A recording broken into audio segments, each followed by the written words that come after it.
5 फरवरी सन 1967 की वाणी चल रही थी प्रातः क्लास। पहले पेज के मध्यांश में बात चल रही थी, अभी तुम बच्चों को ये निश्चय हुआ है कि राजाई देने वाला बाप है और गधाई देने वाला रावण है।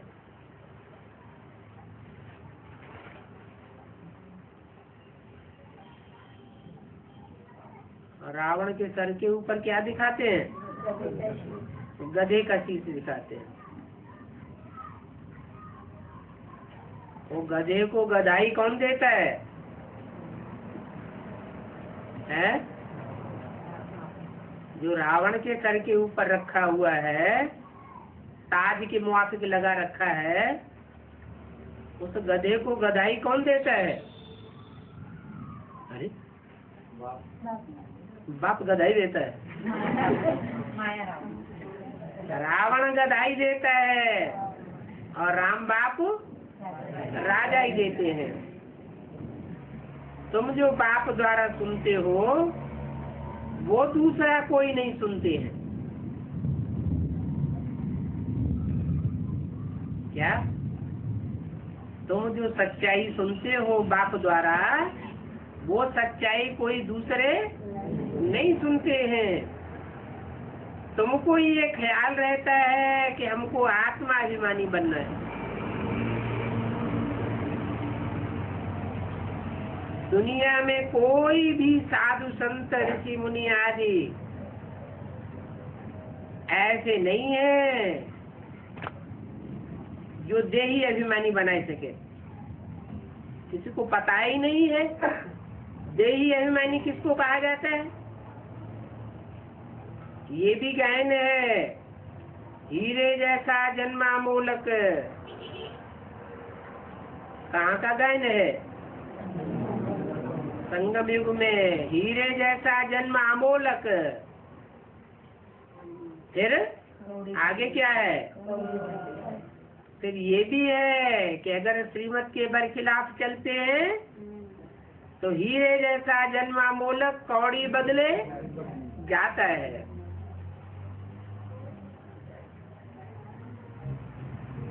अब हीरे जैसा जन्म तो सब कहेंगे, इन्हें लक्ष्मी नारायण का है, क्योंकि यही हीरो पार्टधारी है।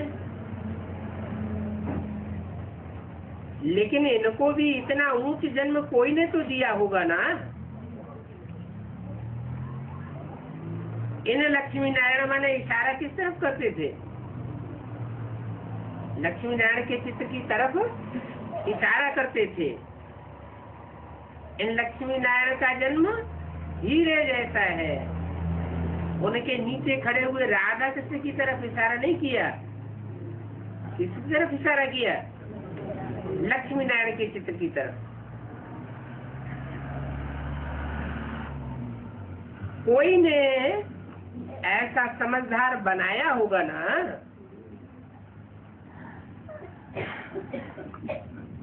कौन ने बनाया? जैसे प्राइम मिनिस्टर इंदिरा गांधी है, तो उनको भी इतना ऊंच पद, इतना ऊंच दर्जे पर किसने लाया?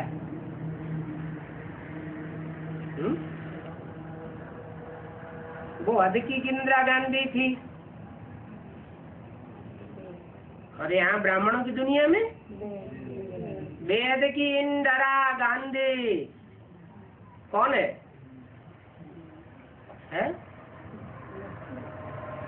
अरे उसको भी बाप ने इतना ऊंच पद दिलाया, हद की इंदिरा गांधी को। और यहाँ भी बेहद की इंदिरा गांधी को इतना ऊंच पद किसने दिलाया? जो वर्ल्ड मदर बन करके बैठ गई।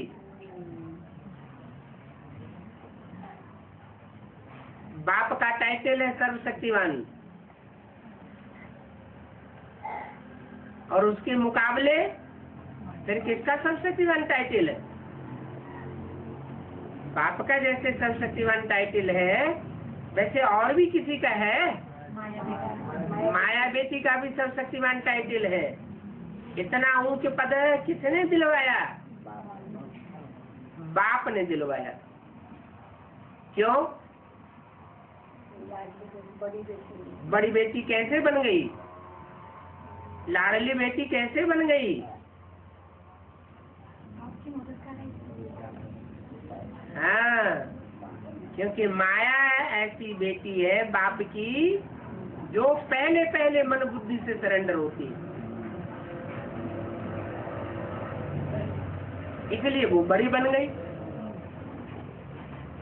जैसे बाप का टाइटल वैसे माया बेटी का भी टाइटल। तो जैसे प्राइम मिनिस्टर इंदिरा गांधी है, उनको इतना ऊंच पद है, कहेंगे बाप ने दिलवाया। नाम क्या था बाप का? अरे हद की, इंदिरा गांधी के बाप का नाम भूल गए? नेहरू।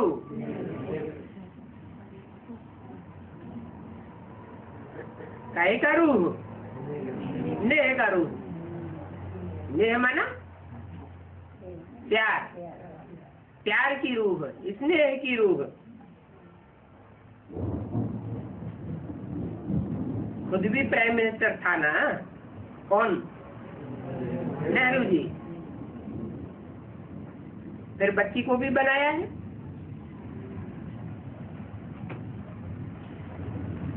वो तो प्राइम मिनिस्टर था, तो प्राइम मिनिस्टर ने अपनी बच्ची को भी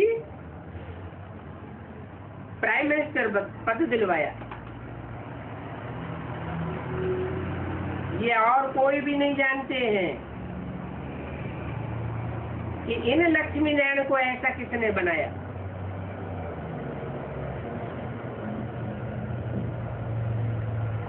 अरे किसने बनाया? इन लक्ष्मी नारायण को। उनको, इंदिरा गांधी को तो प्राइम मिनिस्टर नेहरू जी ने बनाया, और इन लक्ष्मी नारायण को किसने बनाया? कोई नहीं जानते होंगे तुम्हारे सिवाय, और तुम्हारे में भी नंबरवार समझते हैं। नहीं तो ऐसे बाप को बहुत प्यार से याद करें। बाप जिनको सारी दुनिया याद करती है, जो सारी आत्माओं का बाप है, जो हमको ऐसा बनाते हैं, अगर बाप की मत पर चलते रहेंगे तो हीरे जैसा बनेंगे।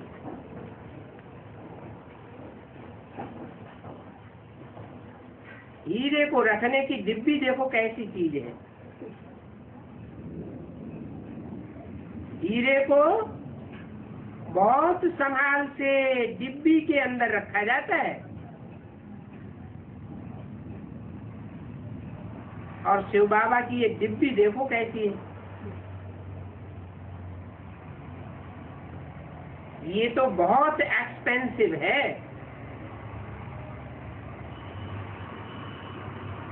कौन कौन है डिब्बी?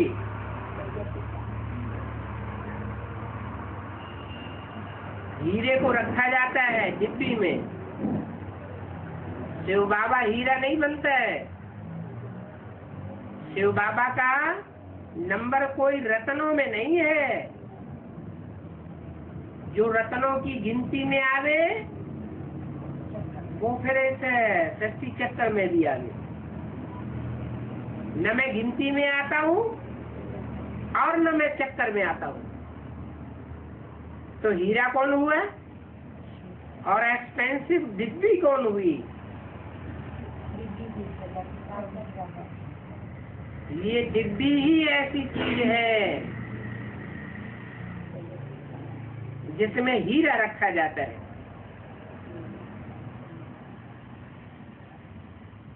और इसको सारी दुनिया याद करती है। इसको डिब्बी को क्या याद करती है? हीरे को क्यों नहीं याद करती? हाँ, क्योंकि डिब्बी है साकार में और हीरा वो है निराकार आत्मा। तो आत्मा को कोई थोड़े याद करता है। किसी को बुलाया जाएगा तो ऐसे थोड़ी ही कहा जाता है, ए आत्मा इधर आओ। उसका जो रूप है वो याद आता है, उसका नाम याद आता है। तो ये ऐसी चीज है जिनको सारी दुनिया याद करती है। जो बहुत महंगी चीज होती है उनको याद किया जाता है। तो ये बाप बहुत महंगी चीज है, और ये महंगी चीज बहुत मुश्किल से मिलती है। और जो बहुत साहूकार होते हैं वो ही बहुत महंगी चीज लेते हैं। इतनी महंगी चीज और कोई लेते नहीं है। और ये तो ऊंची से ऊंची चीज है, मगर मिलती किनको है?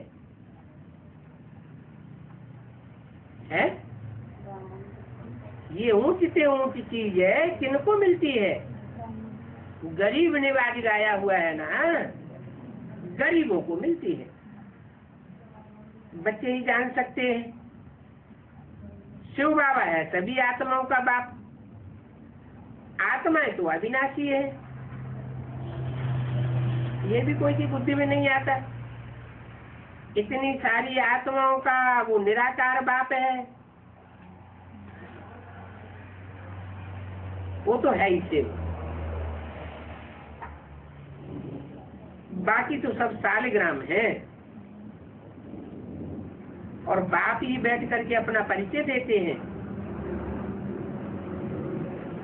बाप का परिचय बाप के सिवाय और कोई दे नहीं सकता। ऐसा परिचय सारी दुनिया में कोई के पास नहीं है। कैसा परिचय? जैसा परिचय बाप आकर के देते हैं। बाप को खुद ही अपना परिचय आकर के देना पड़ता है। कौन से बाप को? शिव बाप को। और कोई दूसरे बाप को अपना परिचय नहीं देना पड़ता है। प्रजापिता भी है।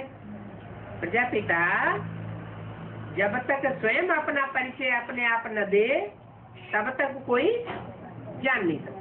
भले शिव बाप उसमें प्रवेश करता है, लेकिन न कोई शिव बाप को पहचान सकता और न कोई प्रजापिता को पहचान सकता। दुनिया में बहुत मनुष्य हैं जो बनारस में जाकर के काशी वास करते हैं।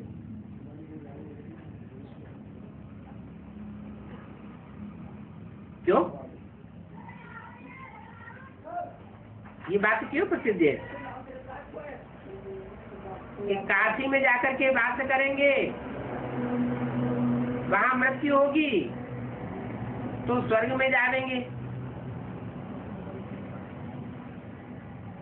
मैहर में जाकर निवास करेंगे तो नरक में जाएंगे।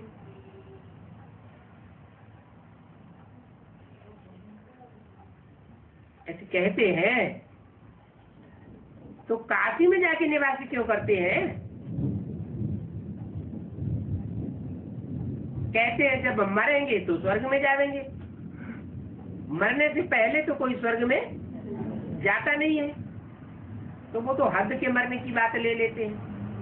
है कौन से मरने की बात? इस देह और देह की दुनिया के जो भी संबंध हैं, जो भी पदार्थ हैं, इनसे जो जीते जी मरते हैं वो ही स्वर्ग में जाते हैं। और मरते वो ही है जो याद का तेज में तल्लीन रहते हैं। खूब याद में गहरे जाएंगे। जिनकी याद बहुत फर्स्ट क्लास रफ्तार वाली होगी वो ही जीते जी स्वर्ग में जाएंगे। दुनिया में बहुत मनुष्य हैं जो काशीवास करते हैं, क्योंकि वो समझते हैं शिव के पास जाने से हम मुक्ति में जाएंगे। काशी से और शिव से क्या कनेक्शन है? कहते हैं शिव काशी। शिव कहाँ का वासी? कहते हैं शिव काशी में रहते हैं, तो यादगार कहाँ की होगी? जरूर संगम युग में कोई नगरी होगी चैतन्य, जिस चैतन्य नगरी में शिव जो साकार रूप में सृष्टि पर आता है, उस साकार रूपधारी ने उस काशी में निवास किया होगा।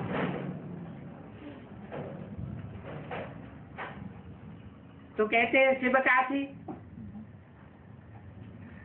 कहते हैं शिव के पास जाने से मुक्ति मिलेगी, मुक्ति में जाएंगे। वहां बहुत साधु संत आ जाकर के बैठते हैं। कहाँ? काशी में।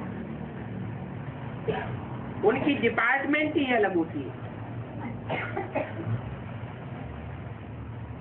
समझते हैं शिव के पास बैठने से हम मुक्ति में जाएंगे। अब ऐसे तो हो नहीं सकता। कैसे कि शिव के पास जाकर के कोई बैठ जाए तो मुक्ति में चला जाएगा? याद बिल्कुल न करे, बाहर की दुनिया को याद करता रहे और जाकर के सरेंडर हो जाए जहां शिव बाप रहते हो, तो याद नहीं करेगा, बुद्धि बाहर की दुनिया में रहेगी, तो मुक्ति मिल जाएगी? तो मुक्ति नहीं मिल सकती। पतित पावन मुक्ति जीवन मुक्ति दाता को बुलाते हैं ना, तो जरूर उनको आना पड़े।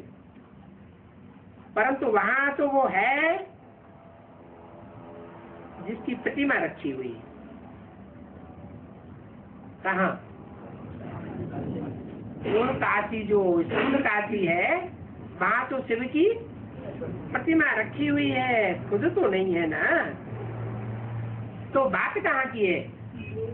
यहाँ संगम युग में जब बाप आते हैं तो जो चैतन्य काशी नगरी है, उस काशी नगरी में जाकर के जो वास करते हैं, वो बाप के नजदीक रहने के लिए जाकर वास करते हैं। तो जरूर बाप को आना पड़े। कहाँ आना पड़े? मुक्ति तो खुद शिव बाबा ही देंगे ना। प्रतिमा मुक्ति कैसे देगी? कृष्ण तो राज्य करते थे, अभी वो कृष्ण कहाँ है? अभी तो जड़ चित्र है। वो राजाएं थोड़े ही है। राजाई होती तो खुद भी होते। तो भाई वो पुरुषार्थ कर रहे हो कृष्णपुरी में चलने के लिए, कृष्ण वहां राजी करेंगे, राजी करते थे ना। फिर जो पुनर्जन्म लेते आए, जो राज्य करते थे, बाद में फिर उनके जड़ चित्र बना करके उनकी भक्ति पूजा करते हैं। कहेंगे इस नाली से यह मनुष्य से देवता बने। अदा ही सारी बदल जाती है। कब? जब मनुष्य से देवता बनकर के राज्य करते हैं तो उनकी अदा ही सारी बदल जाती है। जिस अदा से आत्मा पढ़ती है, उससे फिर जो रिजल्ट मिलती है, तो सारी अदा बदल जाती है। तो मनुष्य से देवता बन जाते हो, दूसरा शरीर लेकर के प्रारब्ध भोगते हो। तो देखो, मृत्युलोक में है पुरुषार्थ और अमरलोक में है प्रारब्ध। क्या नाम दिया गया है इसको? जहां हम अभी रहते हैं, पुरुषार्थ करते हैं, उसका नाम क्या दिया? मृत्युलोक। क्यों? क्या हमारी यहाँ मृत्यु हो रही है? मृत्यु नहीं होती। एक होती है हद की मृत्यु और एक होती है बेहद की मृत्यु। हद की मृत्यु, बाप का बच्चा बना, निश्चय बैठा, जैसे जन्म हुआ। और बाप के ऊपर से निश्चय हट गया, अनिश्चय बुद्धि बना, जैसे मृत्यु हो गई।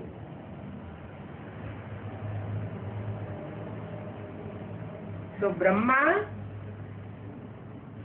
की सोल सबसे जास्ती जन्म मृत्यु के चक्र में आती है। सबसे जास्ती जन्म मृत्यु किसका होता है? बच्चे का होता है या बाप का होता है? जो पहला पत्ता, पहला बच्चा है इस सृष्टि का, वो सबसे जास्ती देवी बुद्धि होने के कारण जन्म मृत्यु के चक्र में आता है। अभी अभी निश्चय, अभी अभी अनिश्चय।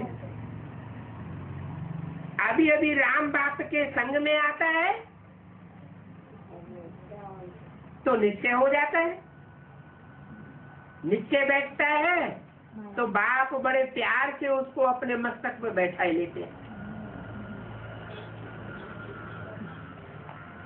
क्या नाम दिया है? चंद्रधर, चंद्रबाल। और जब उसे अनिश्चय बैठता है तो कहाँ चला जाता है? माउंट आबू गुलजार दादी में प्रवेश कर जाता है। अभी अभी निश्चय और अभी अभी मृत्यु। तो जब वहां चला जाता है मृत्यु लोकवासियों के पास, निश्चय बुद्धि के पास से हट करके मृत्यु लोकवासियों के पास चला जाता है,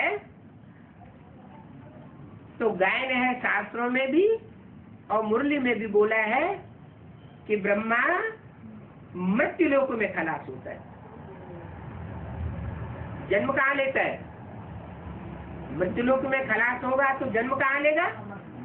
अमर लोक में जन्म लेता है। तो अमर लोक में जरूर अमरनाथ के पास जाना पड़े। तो तुम भी अभी पुरुषार्थ कर रहे हो अमर लोक में जाने के लिए। अभी कौन से लोक में हो? मृत्यु लोक में हो। तो यहाँ पुरुषार्थ कर रहे हो। पुरुषार्थ माना, पुरुष माना आत्मा, अर्थ माना लिए। जो कुछ भी कर रहे हो तुम आत्मा के कल्याण के लिए कर रहे हो और मृत्यु लोक में कर रहे हो। अमर लोक में तुम्हें इस करनी की प्रारब्ध मिलेगी। यहाँ ये प्रारब्ध नहीं मिलती है। कहाँ मिलती है? अमर लोक में। यह तो सिवाय इस संगम युग के और कहीं भी नहीं हो सकता। क्या आत्मा पुरुषार्थ करे मृत्यु लोक में और प्रारब्ध पाए अमर लोक में। एक जन्म में पुरुषार्थ, दूसरे जन्म में उसकी प्रारब्ध मिलती है। तो ये सब संगम युग पर ही हो सकता है। ये पुरुषार्थ भी संगम युग पर भगवान आकर के कराते हैं। क्या मृत्यु लोक से अमर लोक में ले जाने का पुरुषार्थ भगवान खुद आकर के कराते हैं। ये पुरुषोत्तम संगम युग है। कैसा युग है? पुरुषों में उत्तम उत्तम जो आत्माएं हैं संसार की, वो अभी पुरुषोत्तम संगम युग पर प्रत्यक्ष होने वाली है, प्रत्यक्ष होती है। इसलिए इसका नाम है पुरुषोत्तम संगम। उत्तम उत्तम आत्माओं की माला रूपी संगठन संसार में प्रत्यक्ष हो जाता है। इतना प्रत्यक्ष होता है कि हर धर्म की आत्माएं उन उत्तम उत्तम आत्माओं को सिमरन माला के रूप में करती है। बाप आकर इस शरीर द्वारा पढ़ाते हैं। जब आत्मा संपन्न हो जाती है तो फिर अमर लोक में जाती है। वहाँ आत्मा और शरीर दोनों ही शुद्ध हो जाते हैं। क्या यहाँ मृत्यु लोक में आत्मा भी पतित और शरीर भी पतित। 5 फरवरी 67 की वाणी का दूसरा भी। ये संगम युग नामी ग्रामी है। ये है आस्पिशियस युग। ये भी बच्चे समझते हैं। और जो भी युग है उनमें गिरती कलाई होती है, चाहे वो सतयुग हो, चाहे त्रेता, चाहे द्वापर, सब में गिरती कला। सिर्फ इनको ही आस्तिक युग कहा जाता है। किनको? संगम युग को। क्योंकि कलाएं कम नहीं होती है, बढ़ती जाती है। आत्मा में ज्ञान बढ़ता जाता है, याद की प्रैक्टिस बढ़ती जाती है। चढ़ती कला तुम्हारी अभी इस संगम युग पर होती है। ये सब धारण करना है और बाप को याद करना है। सारी शिक्षा का मूल तंत्र है क्या? बाप को याद करना। फिर सारी शिक्षा अभी मिली या नहीं मिली? मिली तो मूल तंत्र में टिक जाना चाहिए है? फिर निश्चय अनिश्चय का चक्र तो नहीं चलना चाहिए। चलता है या नहीं चलता है? चलता तो है। जब तक निश्चय अनिश्चय का चक्र चलता है तब तक याद भी स्थायी ठहर नहीं सकती। अभी अभी निश्चय होता है तो याद ठहर जाती है, अभी अभी अनिश्चय हो जाता है तो याद उड़ जाती है। कोई तुमसे प्रश्न पूछते हैं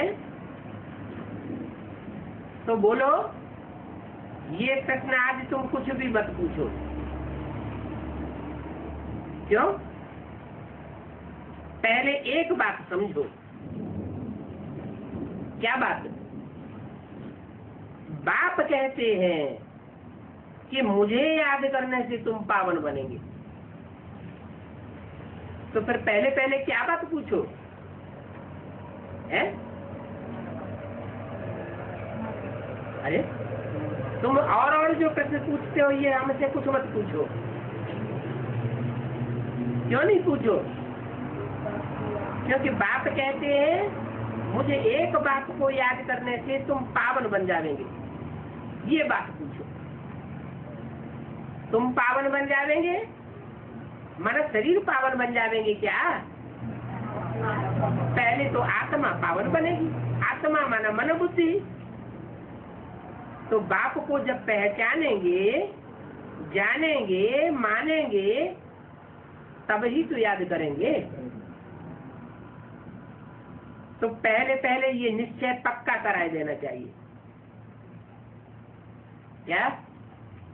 उनसे निश्चय पत्र लिखवाए लेना चाहिए कि मुकर न जाए। पहले पहले ये याद का वशीकरण मंत्र है। गुरु जब करते हैं तो मंत्र मिलता है ना। अब गुरु तो जो वो है जो अपने साथ ले जावे।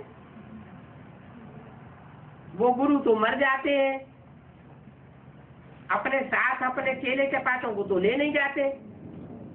गुरु मर जाते हैं, फिर जो बड़ा चेला होता है वो गद्दी पे बैठ जाता है, फिर उसको गुरु कर लेते हैं। गति सदगति किसी की होती नहीं। तो गुरु वो है जो सदगति देवे। दुर्गति में गिरे हैं तो गुरु करने से क्या फायदा? गुरु के पास सदगति की चाहना से ही जाते हैं। अब ये तो बाप भी है, टीचर भी है, सदगुरु भी है। कौन? शिव बाबा हमारा बाप भी है, जन्म देने वाला भी है और वर्षा देने वाला भी है। बाप क्या करता है? पहले जन्म देता है फिर वर्षा देता है। तो हम ब्राह्मणों को भी इस बाप ने ही जन्म दिया। बाप जन्म देता है कि अम्मा जन्म देती है? जन्म कौन देता है? माँ देती है पहले। पहले बाप भी जाता है और माँ। पहले माँ या बाप? माँ को भी तो पहले बाप एडाप्ट करता है ना। माँ भी तो रचना है ना, रचयिता तो बाप होता है। तो यज्ञ के आदि में भी ब्रह्मा माँ को बाप ने एडाप्ट किया। तो 10 साल तक यज्ञ चलता रहा। जिस माता के बारे में बोला कि ऐसी ऐसी बच्चियां थी जो मम्मा बाबा को भी ड्रिल सिखाती थी, डायरेक्शन देती थी, टीचर बन करके बैठती थी, वो आज यज्ञ में है नहीं। आज में थी, अंत में फिर आएंगे। क्योंकि एक बार जो ब्राह्मण बनता है वो ब्राह्मण के संस्कार लेकर के जाता है, शरीर छोड़ता है, तो पूर्व जन्म के संस्कार ब्राह्मण के अगले जन्म में ऐड हो जाते हैं, चाहे वो राम वाली आत्मा हो और चाहे वो कोई और दूसरी आत्मा हो। तो जो बच्चे यज्ञ में आदि में थे, बहुत पावरफुल पुरुषार्थी थे, मम्मा बाबा के ऊपर भी हुक्म जताने वाले थे, वो बच्चे जब दोबारा जन्म लेकर के आएंगे तो क्या कोई ऐरा गैरा नत्थु पैरा ब्राह्मण से झुक करके रहेंगे?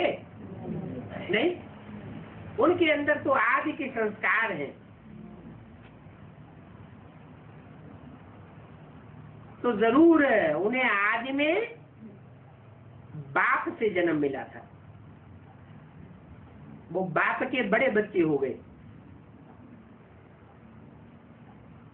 जो भी बच्चे होते हैं बाप के, उनमें ज्यादा पावरफुल कौन सा होता है और कम पावरफुल कौन सा होता है? जो पहले पैदा होता है ज्यादा पावरफुल हो जाता है, और जो बाद में जन्म लेता है वो कम पावरफुल। वैसे भी कहते हैं बड़े भाई को बाप समान कहा जाता है। तो ये सबका बाप भी है, ये टीचर भी है। जो बापों का बाप होगा उसका कोई बाप नहीं होगा, और जो टीचरों का भी टीचर होगा उसका कोई टीचर नहीं होगा। कैसे पता चले? टीचर को तो कोई पढ़ा सके, टीचर को कोई बच्चा पढ़ा सकता है क्या? टीचर को कोई नहीं। और जो सुप्रीम टीचर है उसको तो कोई भी नहीं पढ़ा सकता, ये उसकी पहचान है। वो सबको पढ़ाई पढ़ावेगा, लेकिन उसको कोई पढ़ाई नहीं पढ़ा सकता। वो सदगुरु भी है। ऐसा गुरु सदगति देने वाला, वो आत्माओं का बाप है ना। तो पहले काय की सदगति करेगा? आत्मा की सदगति करेगा। वो आत्मा की सदगति करने वाला बाप शरीरधारी में प्रवेश करता है। तो जब शरीरधारी में प्रवेश करता है तो सदगुरु कहा जाता है। सदगुरु जिसके द्वारा बनता है वो दलाल के रूप में होता है या बिना दलाली किए सदगुरु का टाइटल मिल जाता है। सुंदर मेला कर दिया जब सदगुरु मिला दलाल। नहीं तो मिलन मेला नहीं हो सकता। मिलन मेला कब होता है? जब वो निराकार सुप्रीम सोल ज्योति बिंदु साकार में प्रवेश करता है। तो वो बाप भी है, टीचर भी है, सदगुरु भी है, और एक ही है। क्या? अलग अलग पर्सनालिटी नहीं है, अलग अलग व्यक्तित्व नहीं है, एक ही व्यक्ति है। ऐसे नहीं जैसे तथाकथित ब्राह्मण समझ लेते हैं कि दादा लेखराज ब्रह्मा के रूप में वो बाप भी है, टीचर भी है और सदगुरु भी। ब्रह्मा के रूप में टीचर होता तो फिर उसको पढ़ाई पढ़ाने वाला दुनिया में कोई नहीं होना चाहिए। लेकिन यज्ञ के आदि में उसको किसने पढ़ाई पढ़ाई थी?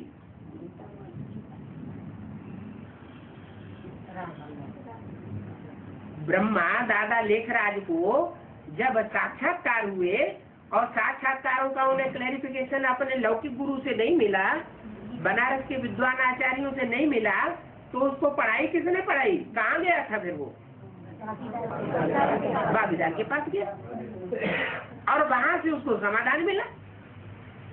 तो उसको पढ़ाई पढ़ाने वाला कोई हुआ ना, तो जो उसको पढ़ाई पढ़ाने वाला हुआ वो उसका टीचर हो गया। बल उसने डायरेक्ट उससे पढ़ाई नहीं पढ़ी, माता के द्वारा पढ़ी। तो जिस माता के द्वारा पढ़ाई पढ़ी वो माता गुरु हो गई, उसका गुरु गीता माता। जब गीता माता ने शरीर छोड़ दिया तो गीता माता का टाइटल दादा लेखराज ब्रह्मा को ले लिया और ब्रह्मा में प्रवेश करके परमात्मा शिव ने जो वाणी चलाई, उस वाणी से प्रभावित होकर के जिन आत्माओं ने संगठन तैयार किया माउंट आबू में आकर के, उस संगठन का नाम पड़ा ब्रह्मा कुमारी ईश्वरीय विश्वविद्यालय। तो साबित हो गया कि दादा लेखराज ब्रह्मा का जो रूप है वो टीचर का रूप नहीं है। और सदगुरु मिला दलाल, सदगति करने वाला सदगुरु होना चाहिए। तो दादा लेखराज उन्होंने तो अर्थ में खुद ही शरीर छोड़ दिया और हाथ फेल होकर के शरीर छोड़ा। तो ये दुर्गति हुई या सदगति हुई?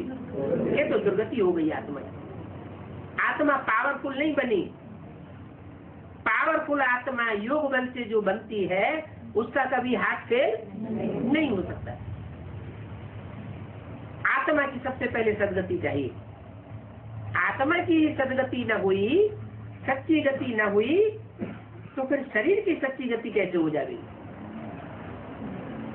तो ब्रह्मा का रूप, दादा लेखराज का स्वरूप बाप का भी रूप नहीं, टीचर का भी रूप नहीं, सदगुरु का भी रूप नहीं। वो कौन सा रूप था? माँ का रूप था। माँ के रूप में उन्होंने जितना पहन करके दिखाया उतना दुनिया में और कोई भी माता का मिसाल संसार में मिल नहीं सकता। तो ये सबका बाप भी है और सबका सदगति दाता है। कितना बड़ा टीचर होगा ये भी तुम समझा सकते हो कि वो ही सबका बाप टीचर सदगुरु है। तुम्हारे सिवा और कोई इन बातों को समझाए नहीं सकता। वही सत्य की आज मध्यंत का नॉलेज देते हैं। क्या कहा? किसके तन में बोल रहा है? ये वाणी किसके तन में बोली गई? ब्रह्मा के तन में। ब्रह्मा के तन में बैठ करके ऐसे क्यों बोला? वो ही सत्य के आज मध्यंत का नॉलेज देते हैं। वो ही करके दूर क्यों कर दिया? जो आने वाला भविष्य में जो पार्ट है बाप टीचर सदगुरु के रूप में बजने वाला, उसकी तरफ इशारा किया। दुनिया में ये नॉलेज कोई भी नहीं है।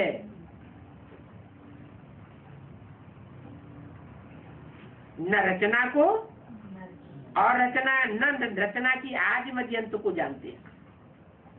नेति नेति कह देते हैं।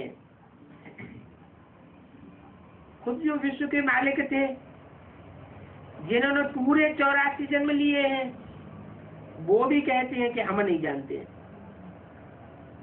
क्या कलयुग के अंत में जो आत्मा पहले कभी विश्व का मालिक थी पहले जन्म में, वो भी अंतिम जन्म में आके क्या कहती है कि हम उसके आज पर्यंत को नहीं जानते। अभी बात ये नॉलेज दे रहे हैं, फिर ये तुम भूल जाओगे। कब भूल जाओगे? जब अमर लोक में जाएंगे तो इस नॉलेज को भूल जाएंगे। क्यों भूल जाएंगे? जैसे मृत्यु एक ऐसा एक्सीडेंट है कि मृत्यु के बाद सब कुछ आदमी भूल जाता है, ऐसे ही ये मृत्यु लोक में जो सारी दुनिया की मृत्यु होती है और अमर लोक शुरू होता है, उस समय बीच में ये विनाश का ऐसा एक्सीडेंट होता है, दुनिया का सबसे बड़े से बड़ा एक्सीडेंट।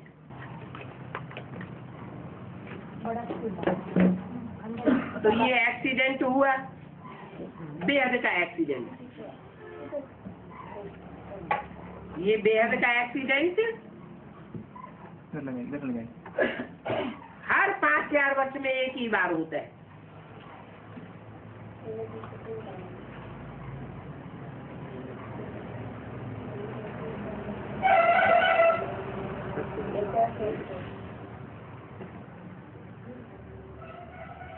इस ड्रामा के राज को तुम्हारे सिवाय और कोई नहीं जान सकता। तुम बच्चों को तो बाप नॉलेज दे रहे हो।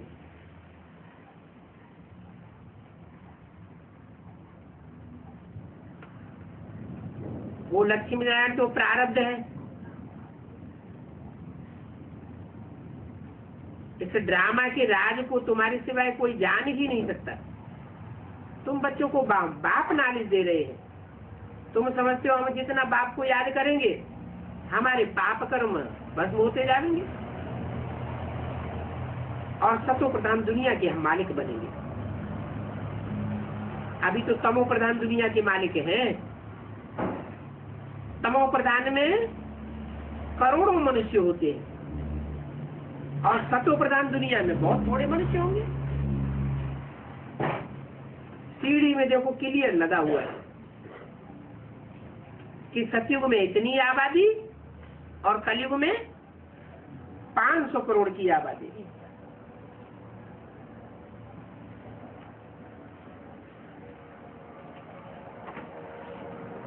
इतनी सहज बात आज के बंदर बुद्धि मनुष्य समझ नहीं सकते। बिल्कुल ही जानवर बुद्धि है। सिर्फ को कहा जाता है कांटों का जंगल है तो मनुष्य, परंतु ये करतूतें जानवरों जैसी करते हैं। एक दो को गाली बकते रहते हैं।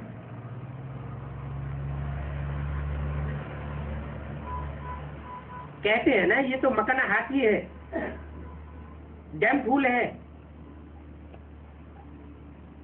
तो ये गालियां हुई ना। शैतान भी कह देते हैं तुम जानते हो बरोबर इन शैतानों का राज्य है जो आपस में एक दूसरे को गालियां देते रहते हैं। सत्य में ऐसे अक्षर कब नहीं कहते हैं। ये बातें अभी तुम बाप के द्वारा सुन करके और धारण करते हो। दूसरा तो कोई इन बातों को सुनता ही नहीं है। ये कांटों का जंगल है, उनको कहेंगे फूलों का बगीचा। मुसलमान भी कहते हैं गार्डन ऑफ अल्लाह। क्यों? मुसलमान स्वर्ग में जाते हैं क्या? फिर वो गार्डन ऑफ अल्लाह क्यों कहते हैं?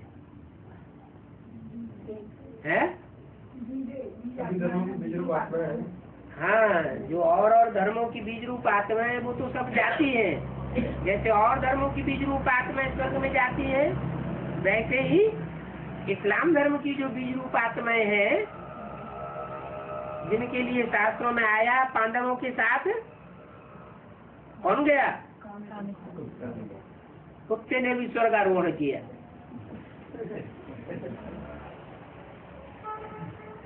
तो गाड़ जो स्थापन करते हैं उसको स्वर्ग कहा जाता है। वहां का धर्म था। बाकी सब धर्म जो बाद में आते हैं वो अधर्म है। पहले तो कोई भी नहीं था। ये भी बात किसी की बुद्धि में नहीं है।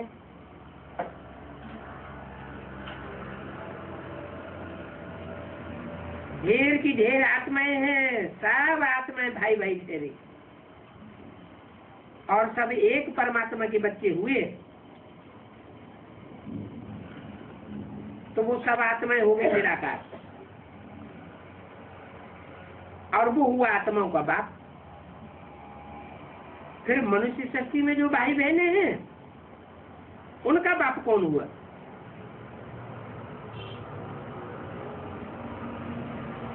कौन हुआ?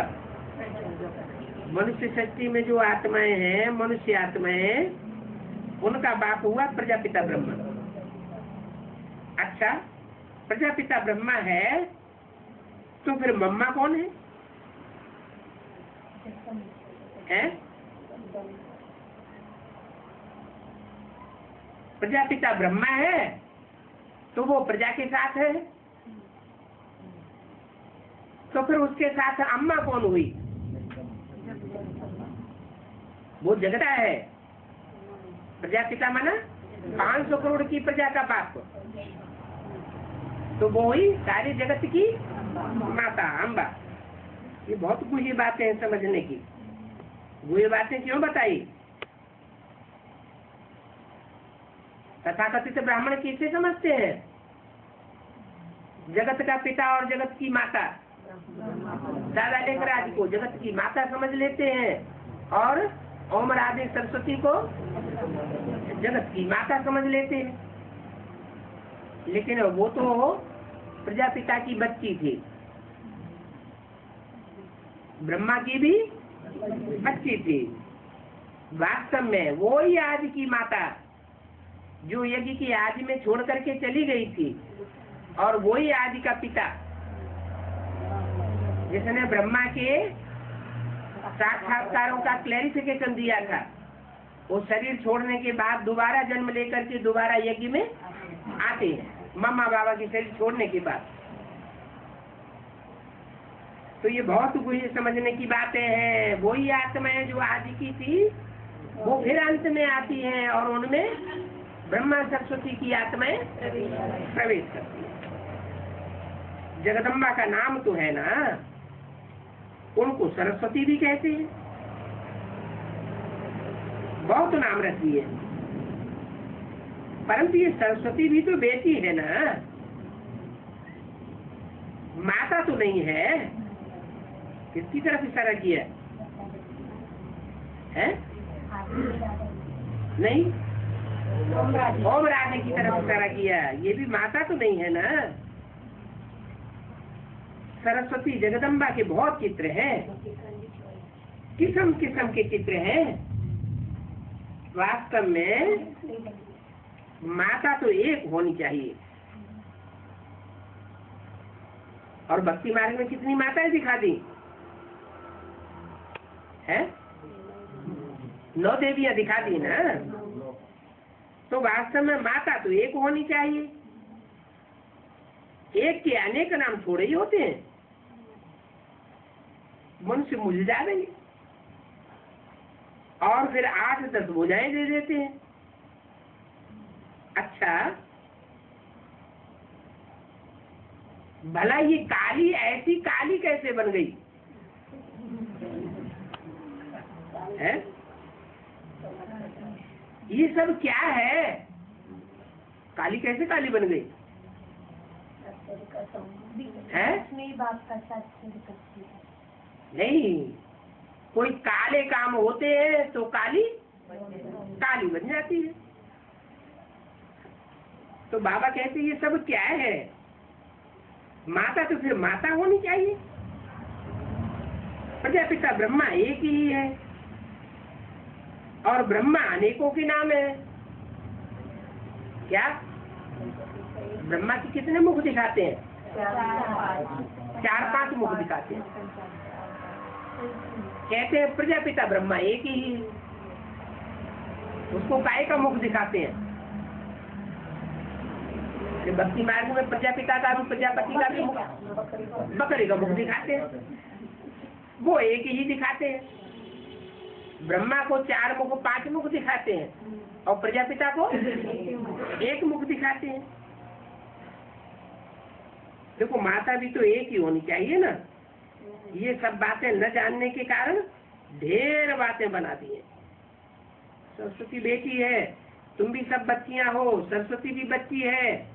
बाबा बाबा कहती थी, स्त्री कभी पति को बाबा थोड़ी कहेगी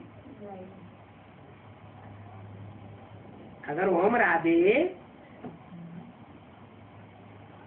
पत्नी होती तो ब्रह्मा बाबा को बाबा थोड़ी कहती। तो ये सब कितनी बुरी बातें हैं, इनको समझने की भी बहुत बड़ी युक्ति चाहिए। नए किसी को ये बातें सुनाते हैं तो बेचारे मुझे पड़ते हैं। पहले पहले तो बाप का परिचय दो, फिर दूसरी बातें सुनाओ। क्या प्रश्न तो ढेर पूछेंगे, बोलो। पहले पहले अलग को तो समझो। क्या न नुक्ता को समझने की बात, न बे को समझने की बात, दूसरों को समझने की बात बाद में, पहले अलग को तो समझो, तो पीछे ये सब बातें समझ जाएंगी। फिर नुक्ता भी समझ में आवेगा, बे भी समझ में आवेगा, और बे के पीछे जो और भी है वो सब सब समझ में आवेगा। और बातों को छोड़ दो। बाप कहते हैं मुझे जानने से तुम सब कुछ जान जाएंगे। तो अभी सब कुछ जान गए हैं, कोई क्या है? अरे इतने साल से 70 साल से पढ़ाई हो रही है, तो 70 साल से कुछ जानने वाले कोई तो निकले होंगे। अगर निकले हैं तो सब कुछ जान गए होंगे ना, है? जान गए तो 84 जन्मों का हिसाब किताब भी जान गए होंगे। नहीं जाना? जाना? 84 जन्मों का हिसाब जान लिया किसी ने? पूरी आत्मा होने। अच्छा, एक आत्मा ने जान लिया होगा। हाँ बाबू, जान लिया होगा तो दूसरों को बताएगा ना। फिर किसी को बताया? अब जी क्या बात हुई? इसका मतलब क्या हुआ कि एक को किसी ने पूरा पूरा नहीं जाना। अगर पूरा पूरा जान जावे तो अपने 84 जन्मों को भी जान जावे। बाप को जानने से तुम सब कुछ जान जाएंगे। अगर जान ही जाते तो फिर ये निश्चय अनिश्चय का चक्र क्यों आता? ये निश्चय अनिश्चय का चक्र सबसे पहले किसका खत्म होगा? पहले तो पहला पत्ता कौन है? जो पहला पत्ता है वो तो पहले पत्ते के पहले समाधान सब बातों का होना चाहिए। कहते हैं भारत में क्या क्यों आते हैं? कोई प्रश्न करते हैं कि भगवान भारत में ही क्यों आते हैं, दूसरे देश में क्यों नहीं आते? इसका क्या कारण है? अरे कोई कारण होगा क्या? कारण ही ऐसे ही जहाँ से आया वहाँ आ गए। भारत ही पान बनता है। ऐसे क्यों दिखाया है? अरे भारत में क्यों आते हैं, हमारे देश में क्यों नहीं आते? तुम पहले ये तो जानो कि बाप है कौन। आते हैं कि बात बाद में? पहले क्या पक्का करो, बाप है कौन। 5 फरवरी संसद की वाणी का तीसरा पेज। बाप को जानने से तुम सब कुछ जान जाएंगे। ये भी जान जाएंगे कि बाप भारत में क्यों आते हैं, विदेशों में क्यों नहीं आते। तो इसमें कौन सी जानने की बात है? जो बाप को जान जाने से हम जान जाएंगे, कोई तो बात होगी। क्या बात है? कोई बात ऐसी है जो बहुत निश्चय निश्चय में लाती है? माया है। हाँ, बाप की पहचान में कोई ऐसी बात है जो बहुत निश्चय निश्चय में लाती है, जिसका इस बात से कनेक्शन है कि बाप भारत में ही क्यों आते हैं, विदेश में क्यों नहीं आते हैं? कौन सी बात है? हाँ, माता पिता का बर्थ प्लेस क्यों है, भारत ही क्यों है? वो तो है तो सारे जगत का माता पिता। जगत पिता है, जगदम्बा है, तो विदेशों में भी आना चाहिए। हाँ, क्योंकि बाप से ज्यादा एवर प्योर का पार्ट और दुनिया में कोई बजाय नहीं सकता। बाप जितना प्योर है उतना कोई भी मनुष्य आत्मा इतनी पवित्र पार्ट नहीं बजा सकती। बाप के पार्ट की यादगार मंदिर में दिखाई गई है। इसी बात में सबसे ज्यादा निश्चय आता है। किस बात में? कि बाप जो बाप के रूप में आया हुआ है वो विषपाई क्यों दिखाया गया? उसको विष पीने वाला क्यों दिखाया गया है? बाप तो कहते हैं अमृत छोड़ विष काहे को खाए। तो पूरी गंदगी जब खाए तभी सबको पवित्र बना। गंदगी खाने वाला कौन है? गंदगी को सूखने वाला कौन है? वो है जो कभी भी गंदगी में जन्म नहीं लेता। कौन नहीं लेता? सिर्फ सुप्रीम सोल कभी गंदगी में जन्म नहीं लेता। वो परकाया प्रवेश तो करता है लेकिन गर्भ से जन्म नहीं लेता। जो गर्भ से जन्म ही नहीं लेता वो अपवित्र कैसे बन जाएगा? तो वो जिसमें प्रवेश करता है उसमें प्रवेश करके ऐसा पार्ट बजाता है जिस पार्ट को मनुष्य मात्र जल्दी समझ नहीं पाते। मनुष्यों की तो बात ही छोड़ दो, तुम बच्चे भी शंकर के पार्ट को समझने में गलतियां कर देते हो। नंबरवार नहीं, नंबरवार होंगे तो कोई 100% भी होगा। शंकर का ऐसा वंडरफुल पार्ट है जो तुम बच्चे भी समझ न सको। जो सबसे बाप के बड़े समझदार बच्चे हैं वो ही नहीं समझ पाते, तो बाकी जो 500 करोड़ मनुष्य आत्मा है उनके समझने की तो बात ही नहीं। तो बाप को पहले जानो। इस बाप की पहचान में ही बहुत गलतियां होती हैं।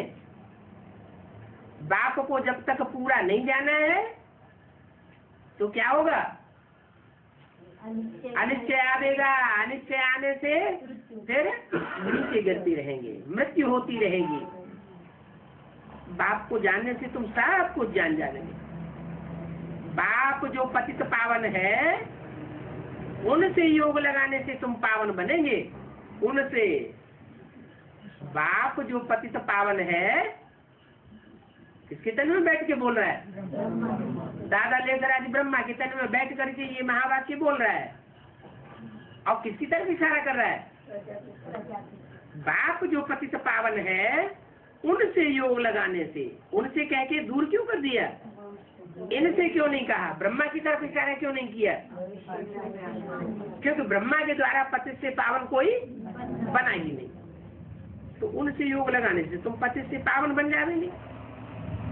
पहले पावन बनने की शिक्षा लो। पहले पावन बनने की शिक्षा लेने से तुम पतित से पावन बन जाओगे। और शिक्षा किससे लेंगे? शिक्षा लेंगे बाप से। तो जो बाप है, टीचर है, सतगुरु का रूप है, वो रूप को पहचानना पड़े। उस पहचान में ही सबसे बड़ा घोटाला हो जाता है। माया बुद्धि में घोटाला डाल देती। तुम बच्चे कहते हो बाप आया हुआ है, माया कहती है नहीं, बाप नहीं आया हुआ है, कोई शैतान आया हुआ है। तो तुम्हारी बुद्धि को माया बरगलाई देती है।